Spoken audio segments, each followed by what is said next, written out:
Terima kasih kita aturkan kepada pimpinan Pondok Pesantren Darul Muta'allimin Ki Haji Hasan Haji. Selanjutnya langsung kepada guru kita Al Habib Bahar bin Ali bin Smith kepada peserta. Sallallahu alaihi wasallam Muhammad.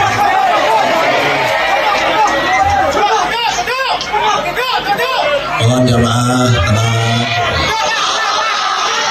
Sallallahu alaihi Muhammad, sallallahu alaihi Nabi.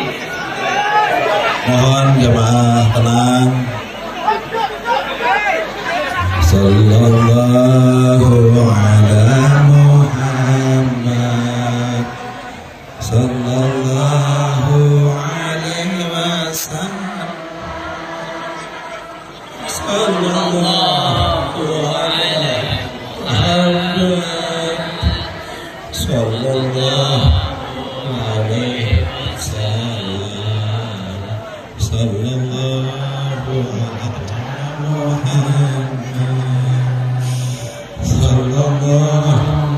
alaihi wasallam. Sallallahu alaihi Muhammad. Sallallahu alaihi wasallam. Sayyidina Muhammad. Mohon jamaah duduk yang tenang, baru akan kita.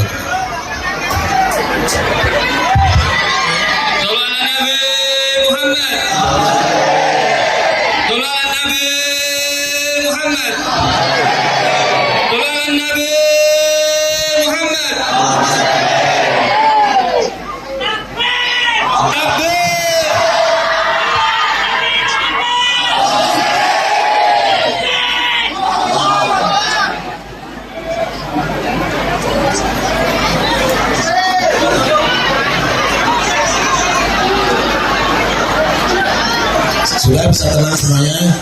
Mohon duduk yang rapi kepada beliau Al Habib Bahar bin Ali bin Smith. Waktu dipersilakan. Sallu ala Sayyidina Muhammad wa ala ali Sayyidina Muhammad.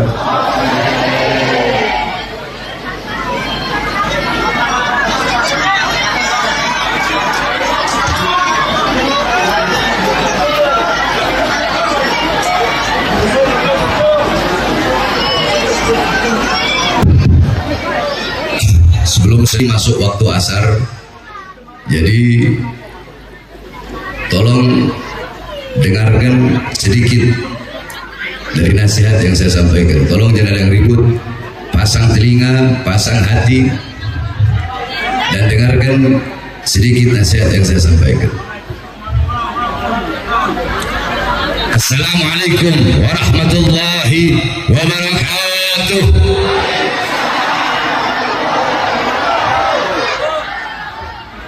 Alhamdulillah, alhamdulillah al-qawi sultanu, al-wadih al-burhanu, al-mabsut fil wujud karamuhu wa ihsanu.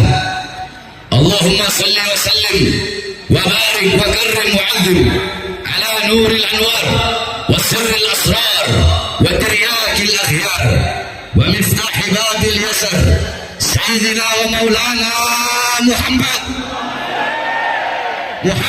المختار وآله الأطهار وأصحابه الأخيار عدد نعم الله وإفضاله. أما بعد. Yang saya cintai, yang saya muliakan, segenap para alim ulama, para habaib, para kiai, para asatid, para tuan-tuan guru, para pengajar-pengajar Ponpes Darul Muta'allimin, para santri-santri yang saya cintai, yang saya muliakan, segenap tokoh masyarakat, segenap aparat pemerintah yang saya cintai, yang saya muliakan,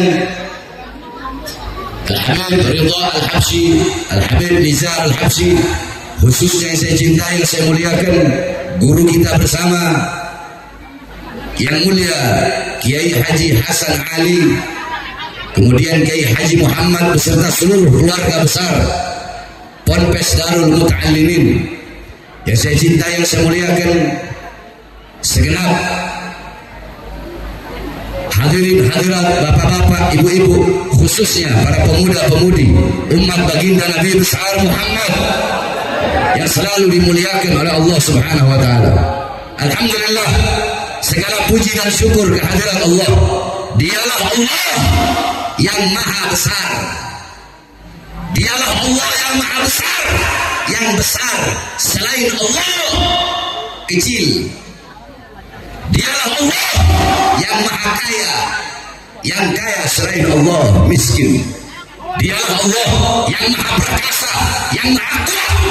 Yang perkasa selain Allah, yang kuat selain Allah lemah. Dialah Allah raja di atas para raja. Yang raja selain Allah hamba. Dialah Allah yang maha melihat. Yang melihat selain Allah buta terhadap warna-warna yang jauh, buta terhadap warna-warna yang tersembunyi. Dialah Allah yang maha mendengar. Yang mendengar selain Allah tuli terhadap suara-suara yang jauh dan suara-suara yang dekat akan menulikannya. Dialah Allah yang maha hidup. Yang hidup selain Allah pasti akan mati. Yang ada selain Allah pasti akan tiada. Yang wujud selain Allah pasti akan binasa. Sedangkan hidupnya Allah, adanya Allah, wujudnya Allah kekal abadi, tidak akan pernah musnah dan tidak akan pernah binasa. Dan dialah Allah yang dimana pada sore hari yang mulia ini Allah jadikan ini tempat sebagai tempat turunnya rahmat. Allah jadikan hamba-hamba yang duduk di ini majelis pada sore hari ini hamba-hamba yang Allah berikan limpahan rahmat dan kasih sayang. Allah berikan maghfirah, pengampunan. Karena duduknya kita di ini majelis mendapatkan keberkahan dan kemuliaan daripada menuntut ilmunya Allah Subhanahu wa taala.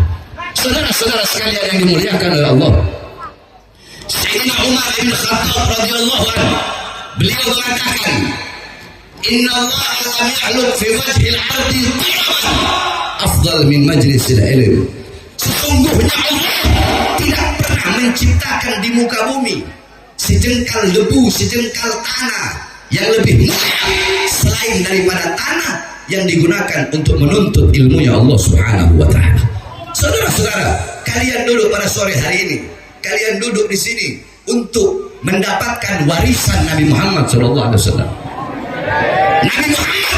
Nabi Muhammad tidak mewariskan harta, pangkat, jabatan, kekuasaan, emas, intan, permata, dinar, dirham. Bukan itu warisan Nabi Muhammad. Warisannya Nabi ilmu, amal, wara, khauf, akhlak, sabar, takwa, zuhud, ibadah, qanaah, amar ma'ruf, nahi mungkar. Itu warisan Nabi Muhammad. Kita duduk di sini untuk mendapatkan warisan Nabi Muhammad. Maka ketika kita telah mendapatkan warisannya Nabi Muhammad, apakah ada warisan yang lebih mahal selain daripada warisan Nabi Muhammad? Apakah ada warisan yang lebih bermanfaat bagimu dunia akhirat, yang lebih berharga bagimu dunia akhirat, yang lebih membuat engkau bahagia dunia akhirat, yang lebih membuat engkau selamat, yang menyelamatkanmu dunia akhirat, yang membahagiakanmu dunia akhirat? Apakah ada warisan yang lebih dari itu selain daripada warisan baginda Nabi besar Muhammad? Saudara-saudara, jangan kalian pikir kalian duduk di sini baca maulid, baca salawat sama Nabi, merayakan Isra Mi'raj Nabi itu akan menambahkan kemuliaan Nabi. Tidak. Kita duduk di sini memuliakan Nabi. Kemuliaan Nabi Muhammad tidak bertambah, tapi kita yang menjadi mulia karena telah memuliakan Nabi Muhammad sallallahu alaihi wasallam. Alam tara jildal haqira mugabbalan bisalafi lama ansara jildal mushafi.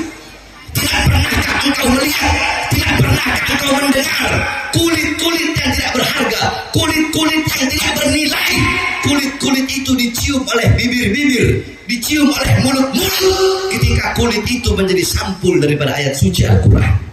Contoh, saya punya kambing ini saya potong kulitnya, kulitnya saya keringkan. Setelah saya keringkan, ini kulit kambing saya bagi menjadi dua. Kulit yang setengah saya bikin dompet atau saya bikin tas. Boleh nggak saya taruh di bawah? Jawab. Taruh di bawah boleh nggak? Megangnya harus punya wudhu apa enggak?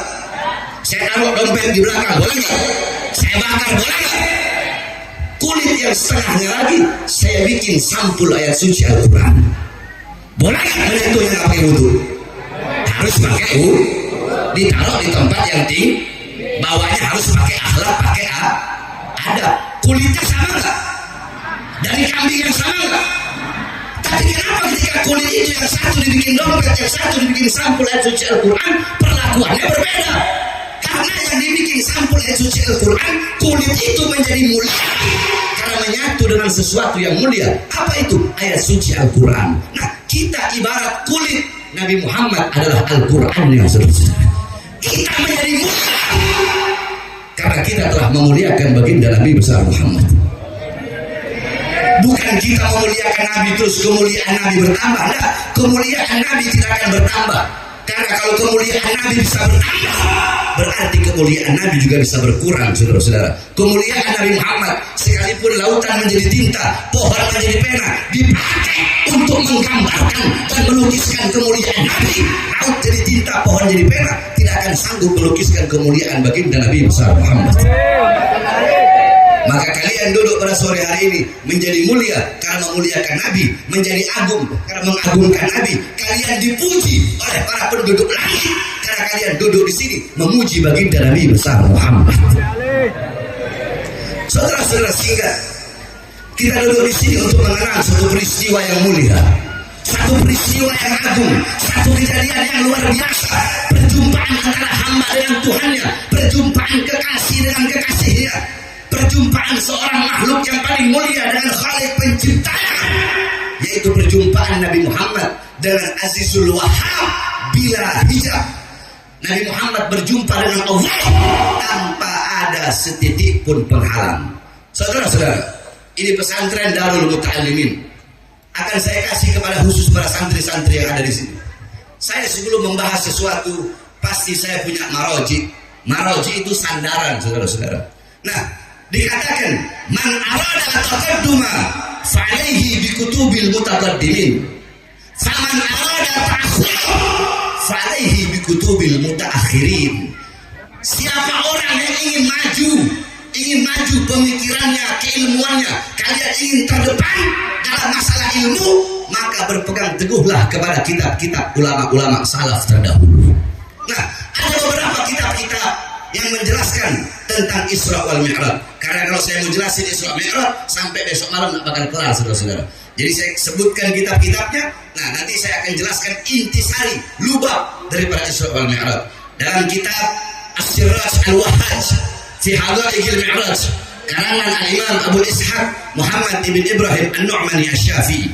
Kemudian ada kitab Al-Mi'raj karangan daripada Imam Abdul Karim Al-Qushairi.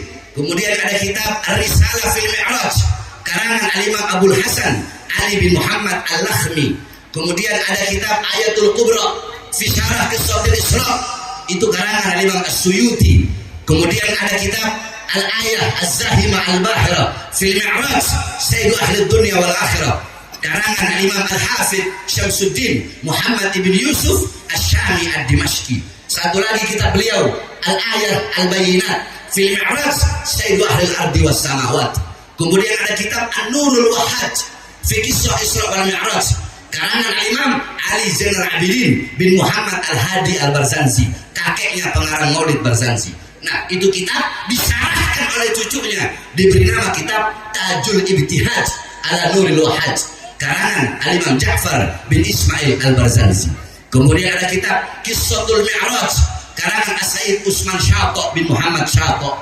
Kemudian ada lagi kitab Afdhalul Manhaj fi Isbat Isra wal Mi'raj karangan Syekh Abdullah Mustafa Al-Maraghi. Kemudian ada lagi kitab Dawus Siraj fi Fadli Rajab wa Qissah Al-Mi'raj. Itu kisah menjelaskan Isra Mi'raj dan keutamaan bulan Rajab karangan Imam Sayyid Muhammad Amin Al-Kurdi. Kemudian ada kitab Minhajus Syami Mukhtasar Mi'rajus Syami karangan Syekh Yusuf bin Ismail An-Nabhani. Kemudian ada kitab Qissatul Mi'raj karangan Imam Najmuddin Al-Ghaiti yang dihasyiahkan oleh Imam Ahmad Abil Barkat Ad-Dardir, diberi nama kitab Hasyiah Ad-Dardir. Kita orang biasanya kalau pesantren salaf itu maksudnya kita orang itu pesantren yang nggak ada sekolah, diniyah, belajarnya agama terus. Itu kalau bulan Rajab kita orang pasaran itu apa ya? Kayak saya sama santri semua. Nah, kita orang ngatamin kitab Hasyiah Ad-Dardir Al-Imam Ahmad Abil Barkat. Kalau di Jawa Tengah namanya apa? Kilatan. Nah, itu Kalau bulan Rajab kita orang biasa hataman Bukhari sama ngatamin kitab Hasyiah Ad-Dardir. Kemudian masih banyak lagi kitab-kitab menjelaskan Isra wal Mi'raj. Ada kitab Nailul Muna wal Ghaya As-Sa'ul fil Isra wal Mi'raj Nabiyil Mukhtar Ar-Rasul karangan Imam Muhammad bin Ja'far Al-Qattani. Kemudian ada kitab Al-Mi'raj An-Nabawiyah karangan Syekh Hasan Asy-Syati. Kemudian ada kitab Hulal Ad-Dibat Al-Batruzah fil Qissah Isra wal Mi'raj karangan Imam Ahmad bin Muhammad Ar-Rahwani At-Tatwani. Kemudian azan enggak? Belum. Kemudian masih banyak lagi ada kitab karangan guru kami Al-Anwar Al-Bahiyah fil Mi'raj Khairil Bariyah karangan Abuya Al-Imam As-Sayyid Al-Habib Muhammad bin Alwi Al-Maliki Al-Hasani. Kemudian ada kitab Yawaqid Taj Al-Wahaj fil Isra wal Mi'raj karangan daripada Imam Muhammad bin Muhammad Al-Bagir Al-Qattani. Kemudian kitab Al-Isra wal Mi'raj Mu'jizatsul Kubra li Sayyidil Anbiya karangan dari Imam Syekh Nafi Al-Jauhari. Dan masih banyak lagi kitab-kitab yang menjelaskan tentang Isra wal Mi'raj. Engkau pelajari dengan benar-benar kitab-kitab yang saya sebutkan tadi, maka engkau akan mendapatkan hikmah, mendapatkan lubab, intisari betul-betul pelajaran yang luar biasa daripada kisah Isra wal Mi'raj. Singkat saudara-saudara, tadi telah dibacakan oleh Kiai Hasan ayat yang dimana Allah berfirman, Subhanalladzi asra bi'abdihi lailan minal masjidil haram ilal masjidil aqsa. Perhatikan baik-baik. Kita di sini ngaji. Allah mengawali ayat tersebut dengan kalimat Subhana. Dengan kalimat apa? Ayo semua jawab bareng-bareng kita baca. Ikuti saya. Bismillahirrahmanirrahim. Quran keras. Bismillahirrahmanirrahim. Subhanalladzi asra bi'abdihi lailan minal masjidil haram ilal masjidil aqsa. Subhana bimakna tanzih, yakni tanzihullah min kulli su'. Subhana bimakna al-bara'ah, bara'ah lillah min kulli nafsin wa su'in wa mithli dhalik. Allah memulai kalimat tersebut dengan kalimat tasbih subhana. Jadi kalau ada yang pakai subhana, ayat Quran pakai subhana sama nggak pakai subhana itu nggak sama. Kalau ada ayat yang memakai diawali kalimat tasbih, kalau ayat itu menceritakan tentang tempat atau waktu atau kejadian atau sosok atau apapun itu, kalau pakai tasbih pakai subhana sama nggak pakai subhana itu nggak sama. Kalau ada ayat pakai subhana awalnya, subhana diawali dengan kalimat tasbih. Kalau menceritakan sosok, berarti sosok itu sosok yang luar biasa. Kalau menceritakan tempat, berarti tempat itu tempat yang luar biasa. Kalau menceritakan kejadian peristiwa, berarti kejadian peristiwa itu bukan yang biasa, tapi kejadian dan peristiwa yang luar biasa. Kenapa? Karena diawali dengan kalimat tasbih. Paham? Nah, tadi kalian sudah bilang, sudah ikuti saya. Tasbih yakni bermakna tanzih. Tasbih itu maknanya mensucikan Allah, mensucikan Allah dari segala kekurangan, dari segala keburukan. Bara'ah, melepaskan Allah dari segala aib, dari segala keburukan, kekurangan, kejelekan.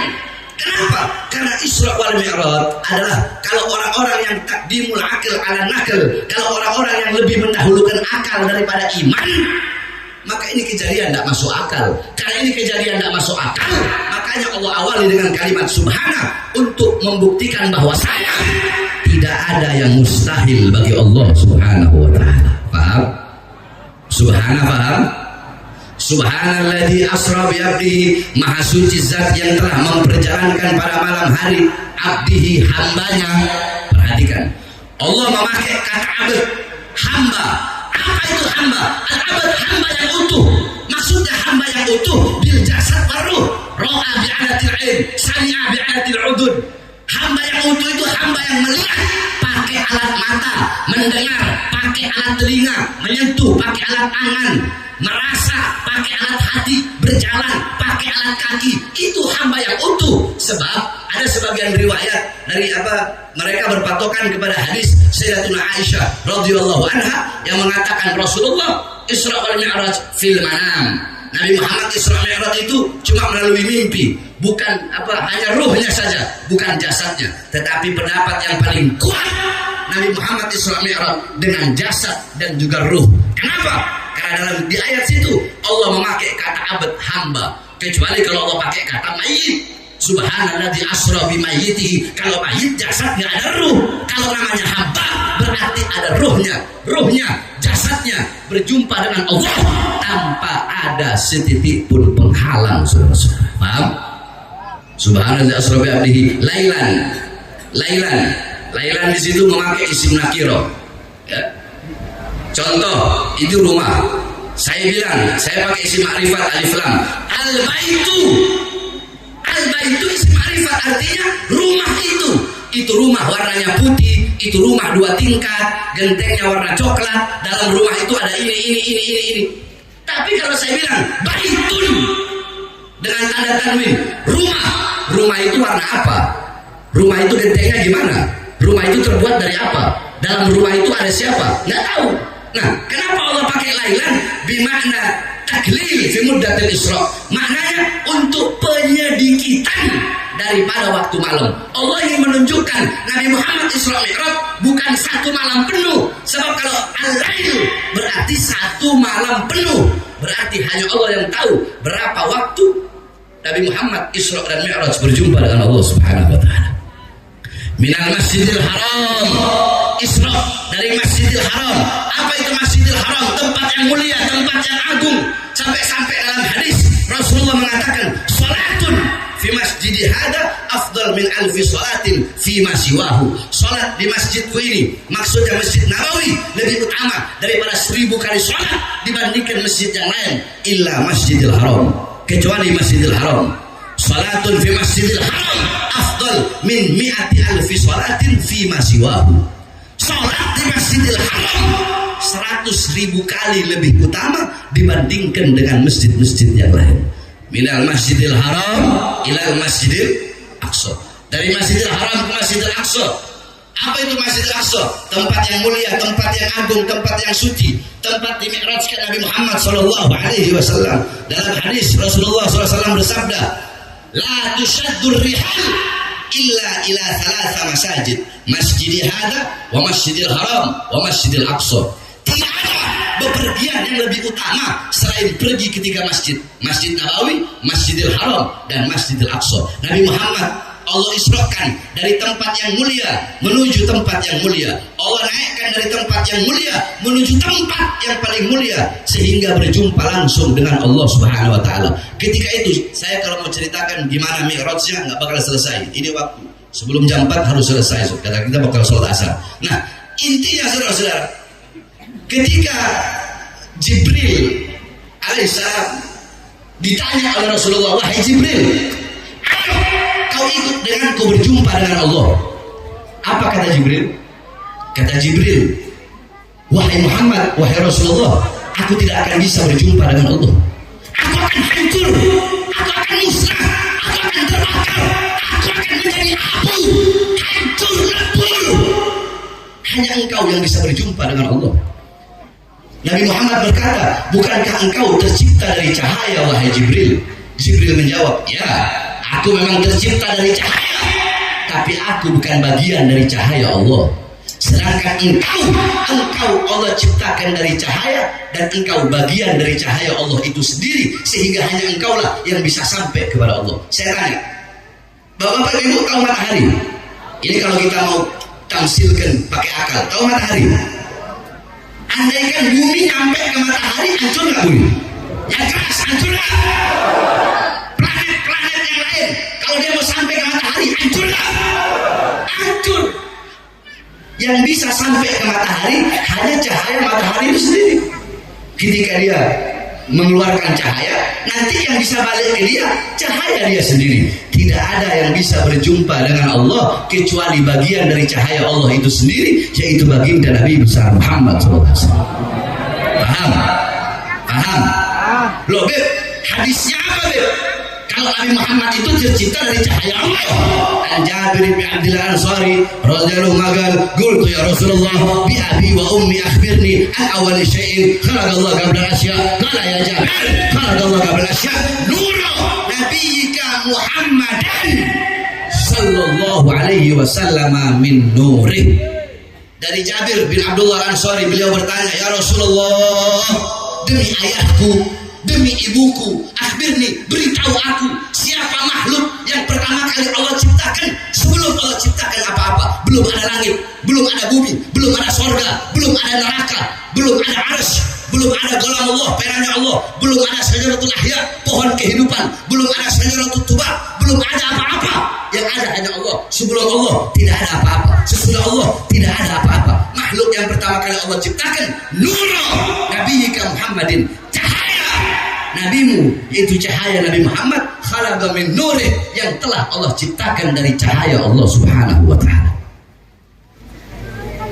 Nah, saudara-saudara sekalian, bahkan para ulama ada yang mengatakan siapa yang lebih mulia, sendal Nabi Muhammad ataukah Jibril yang lebih mulia? Jibril tidak bisa berjumpa langsung dengan Allah, tetapi Nabi Muhammad bahkan sendalnya berjumpa dengan Allah Subhanahu wa taala. Kenapa sendal itu menjadi mulia? Padahal sendal itu hanya dari kulit, sebagaimana yang saya jelaskan tadi pertama. Sendal itu hanya dari kulit, tapi sendal itu menjadi mulia karena menyatu dengan sesuatu yang apa itu? Telapak kaki indah baginda Nabi besar Muhammad SAW. Nah, kalau saya mau ceritakan tentang Isra Mi'raj ini, banyak kejadian-kejadian. Bagaimana ketika Allah memilihkan buruk sebagai kendaraan Nabi, bagaimana Nabi Muhammad di langit berjumpa dengan para Nabi dan para Rasul. Bahkan Nabi Muhammad pernah berjumpa dengan satu malaikat yang punya 1000 tangan, di setiap tangannya punya 1000 jari. Panjang kalau mau saya ceritakan. Intisari Isra Mi'raj adalah Nabi Muhammad diundang oleh Allah, dipanggil oleh Allah yang pertama, karena pada tahun tersebut adalah Amul Huzun, tahun kesedihan bagi Nabi Muhammad, karena di tahun yang sama paman dan istri yang beliau cintai wafat di tahun yang sama. Allah ingin menghibur Nabi Muhammad yang sedih dengan perjalanan Isra wal Mi'raj. Kemudian yang paling utamanya, yang paling pentingnya, Allah undang Nabi Muhammad untuk menerima satu perintah yang mulia. Ketika Allah memerintahkan perintah-perintah yang lain cukup melalui Al-Quran. Allah perintahkan puasa cukup melalui Quran. Allah perintahkan haji cukup melalui Quran. Allah perintahkan sedekah cukup melalui Quran. Allah perintahkan menuntut ilmu cukup melalui Quran. Allah perintahkan apapun cukup melalui Quran. Tapi ketika Allah perintahkan perintah yang satu ini tidak cukup melalui Quran. Allah undang langsung Nabi berjumpa dengan Allah untuk menerima perintah tersebut, karena begitu mulia, begitu agung, begitu penting, dan begitu harus kita dahulukan perintah tersebut. Karena langsung, ibarat kata begini, saya kalau mau nyuruh perintah-perintah yang biasa lewat WhatsApp cukup, Lil beli ini, Lil Jalil pergi ke sini, isi Jalil, Lil ke sana, Lil ke sana, Lil ke sana. Tapi kalau saya mau nyuruh sesuatu yang penting, Lil sekarang datang ngadep ke ruangan, langsung Lil begini, paham? Nah, perintah tersebut saking pentingnya, saking utamanya, Allah undang Nabi untuk langsung mendapatkan perintah tersebut. Apa perintah tersebut? Perintah tersebut adalah sholat. Tolong yang merokok matiin rokoknya. Nanti habis saya ceramah silahkan merokok. Saya juga merokok soalnya. Cuma kalau di majelis begini kita harus punya adab, harus punya jangan suka ngomong akhlak, adab, tapi yang nggak ada akhlak, nggak ada adab, nggak ada praktek. Giliran kita orang dibilang Habib Bahar radikal, Habib Bahar intoleran, Habib Bahar provokator.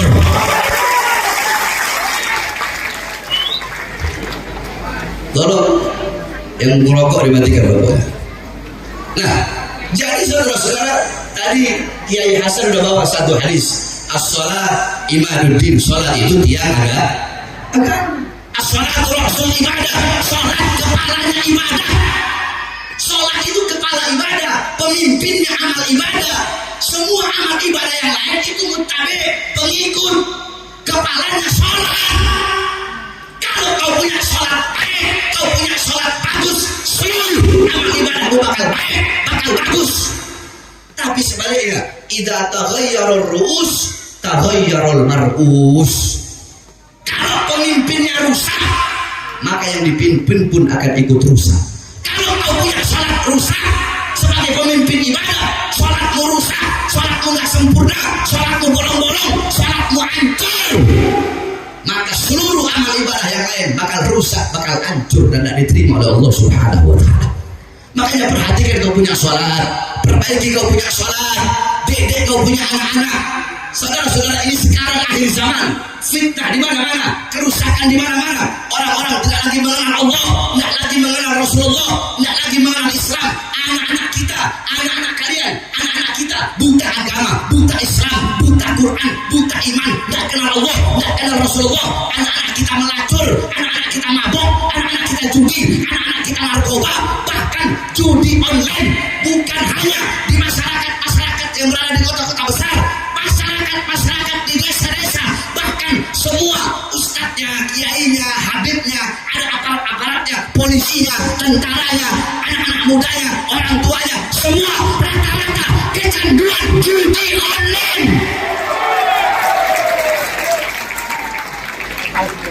Heran saya, bahas nasab mulu, orang bahas judi online, bahas pagar laut di Tangerang sana, betul. Yang dibahas nasab mulu gak capek.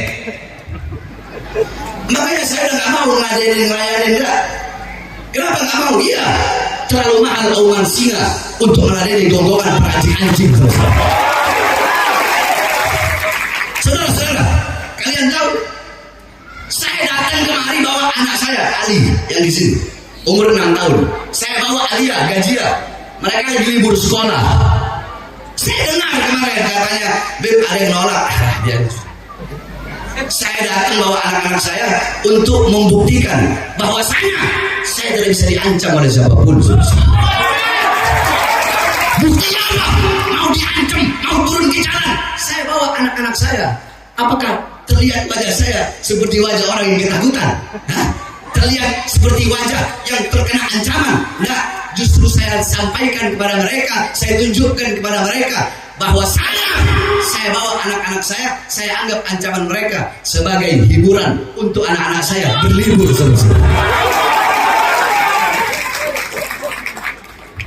Bahkan saya tidur nyenyak. Loh, Habib kok bisa tidur nyenyak? Ditolak ini tapi tidur nyenyak. Ya, saya tidur nyenyak. Kenapa? Karena 1 juta teriakan domba tidak akan mengganggu tidurnya seekor singa, saudara. Jangan ajarkan saya tentang provokasi. Jangan kalian bilang saya provokasi. Oke, saya jelaskan sekarang. Saudara-saudara, saya 13 kali masuk penjara. Saya keluar masuk penjara, baru bebas 1 hari, langsung dibawa ke Nusa Kambangan. Bebas dari lapas Gunung Sindur, belum 1 bulan masuk lagi kasus KF50, saudara-saudara. Jadi jangan. Saudara-saudara, saya dibilang provokasi, dibilang pemecah belah. Sekarang saya tanya Anda masyarakat Malang, jawab yang keras. Saya bebas dari lapas Gunung Sindur itu siang tahun 2021. Kalian dengar? 2021 saya bebas. Siang saya keluar, malamnya ngumpul semua. Habaib, kiai-kiai, ustaz-ustaz, umat ngumpul nyambut saya. Saya bilang dalam hati, ini kalau saya ceramah, saya ditahan. Tapi gak apa-apa, udah risiko perjuangan. Saya ceramah. Nah, pertanyaannya, apa isi ceramah saya yang membuat saya ditahan lagi? Kan itu pertanyaannya. Apa isi ceramah saya yang dibilang provokasi, yang dibilang meresahkan? Pertanyaannya, isi ceramahnya apa? Kan itu. Mau tahu? Ibu-ibu mau tahu nggak? Mau tahu? Waktu itu saya ceramah, saya bilang, hei Jokowi, hei Presiden, hei Panglima TNI, hei Kapolri, hei pejabat, hei aparat. Waktu itu musim corona, saya bilang, rakyat kalian kurung dalam rumah, tapi tidak kalian kasih makan, tidak kalian berikan kebutuhan pokoknya. Kalian mau bikin hidup rakyat atau mau bikin mati rakyat? Saya tanya, itu provokasi? provokasi? Provokasi itu meresahkan atau pembelaan? Atau pembelaan? Jawab yang jujur. Kalau provokasi, bilang provokasi. Hah? Siapa yang saya bela? Siapa yang saya bela? Yang kedua, saya bilang, hai para pejabat, hai para aparat, berapa banyak warung-warung kecil, warung-warung Sunda, warung-warung Betawi, warung-warung Batak, warung-warung Jawa, kalian tutup di masa corona, tapi perusahaan-perusahaan besar, perusahaan-perusahaan asing tetap buka di masa corona. Itu provokasi, meresahkan. Terus apa? Apa? Siapa yang saya bilang? Siapa yang saya bilang? Yang ketiga saya bilang, hei pejabat, hei aparat, hei para pemangku kekuasaan, hei para anggota dewan. Berapa banyak pemuda-pemuda yang pengangguran di masa corona? Pemuda-pemudi banyak yang pengangguran, tetapi tenaga kerja dari asing terus kalian kirim dari Cina ke daerah Polewali, apa ke daerah Morowali. Padahal lagi musim-musim corona, pengangguran banyak, tapi tenaga kerja kalian kirim dari Cina. Itu provokasi. Provokasi. Meresahkan. Terus apa? Apa? Setelah selesai saya ceramah, besok malamnya saya dibawa lagi langsung ke Nusa Kambangan. Tangan saya di borgol tangan, borgol perut, dari borgol tangan nyambung ke perut, dari borgol perut nyambung ke kaki. Kenapa? Yang ceramah saya tadi, yang membela bangsa dan rakyat. Yang saya bela rakyat, yang saya bela masyarakat, masyarakat yang susah, masyarakat yang kelaparan, masyarakat yang dibohongi oleh para penguasa besar, penguasa biara, masyarakat yang kelaparan, masyarakat yang diberikan janji-janji palsu. Yang saya bela masyarakat rakyat yang susah, yang kelaparan, yang menderita. Oleh karenanya bagi saya, untuk bangsa, untuk rakyat, untuk NKRI, untuk Indonesia, untuk merah putih, jangankan di penjara, nyawa saya, jiwa saya, darah saya murah harganya, tumpah untuk bangsa dan rakyat Indonesia. Kalian apa yang sudah kalian bikin buat bangsa dan rakyat ini? Jadi jangan ajari saya tentang provokasi. Saya tanya, ceramah saya barusan ini paling 5 menit. Sahabat Isra Mi'raj tadi ilmu bukan? Ilmu bukan? Jadi jangan. Makanya kalau mau lihat isi ceramah saya, itu lihat yang penuh. Jangan hanya melihat dengan mata hasut, dengan mata iri, dengan mata dengki, dengan mata kebencian. Saya sampaikan kepada kalian, sampai kiamat kalian ingin menghancurkan Ba'alawi, ingin menghancurkan para habaib. Demi Allah, kami para habaib, semakin kalian tempat, kami bagaikan besi yang akan semakin panas dan menjadi perang yang terhuni selera berlawan sasaran. Jadi jangan. Saya ceramah dengan rakyat tanggal 20 Oktober pas pelantikan Prabowo. Saya ceramah di Lampung, saudara-saudara. Banyak yang ngomong gini, Habib Bahar kalau Prabowo udah jadi presiden bakal keok gitu, bakal takut itu, nggak berani lagi kritik pemerintah. Banyak yang ngomong gitu. 20 Oktober pas pelantikan Prabowo, apa saya bilang?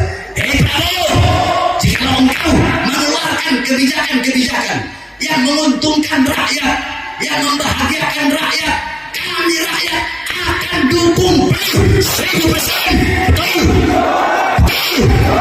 Kalau Prabowo kabinetnya, pemerintahannya pro kepada rakyat, dukung apa tidak? Dukung apa tidak? Wajib kita sebagai rakyat untuk mendukung, membantu program-program pemerintah yang menguntungkan rakyat. Tapi ada belakangnya, ntar dulu. Saya bilang, tapi kalau sampai Prabowo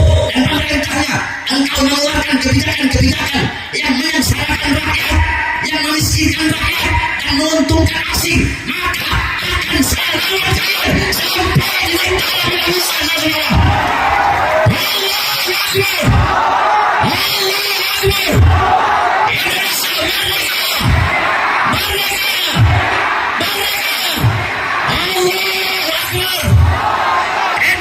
harga mati, merah putih harga mati, Pancasila harga mati.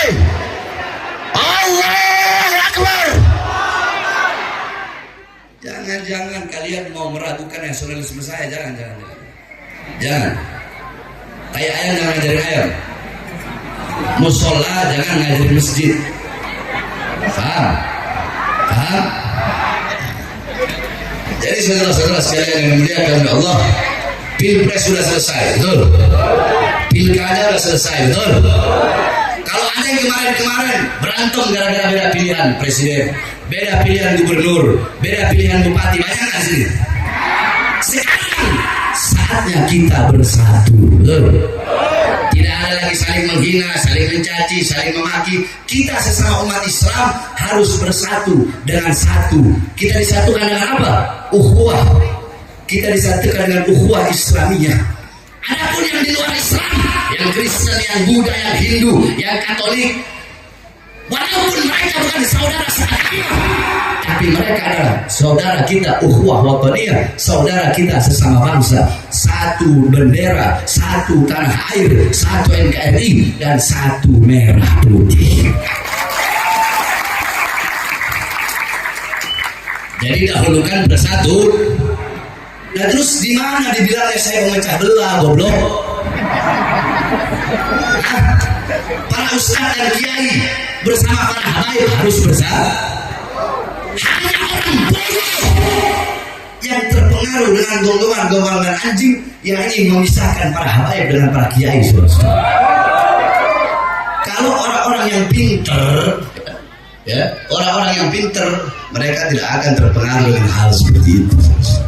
Makanya saya tidak mau bahas, sekali lagi, saya tidak mau bahas. Kenapa? Karena walau bagaimanapun mereka adalah umat Nabi Muhammad SAW. Mereka umat Nabi Muhammad. Para ulama, para ustaz, para kiai sebagai pewaris keilmuan Nabi Muhammad. Para habaib sebagai pewaris darah daging Nabi Muhammad harus bersatu untuk sama-sama mengayomi umat, bukan untuk membuat perpecah belahan antara umat. Betul? Jadi kalau tanya Beb, gimana Beb tentang begal nasab? Kasihan, mereka umat Nabi harus dikasihani. Betul? Mudah-mudahan Allah berikan hidayah. Mudah-mudahan Allah berikan petunjuk. Tapi ingat saudara-saudara, saya sampaikan, musuh tidak aku cari, musuh datang haram Bahar bin Smith lari, saudara. Dan terakhir sebelum saya tutup, saya berterima kasih kepada Kiai Hasan, Kiai Muhammad, ya, berkat beliau alhamdulillah saya bisa hadir di sini. Saya sudah lama nggak bermalam. Terakhir saya bermalam 2010, udah lama. Saya terakhir itu ke daerah Tegal, Brebes, Pekalongan, Seragen, sering saya. Cuma dulu.